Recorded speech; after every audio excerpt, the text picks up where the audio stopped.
Grabe, ang laki oh. Ang laki pong melon. Wow. Parang halos 2 kilo na yung bigat. Yan po ang harvest ngayon. Salamat sa Diyos sa harvest. Tingnan natin. Ginugunting ko po. Ay. Ito na po yung mga Japanese melon. Rupia.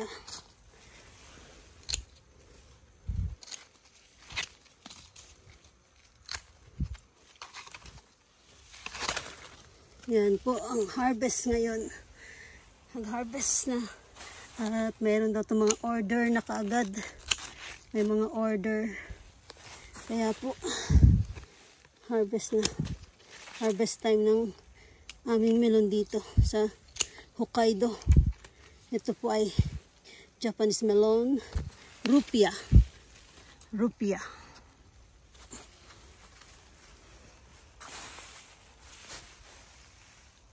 Yan.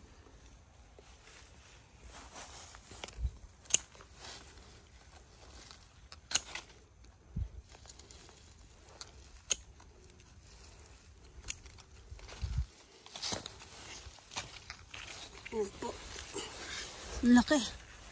Ang laki. Ang laki.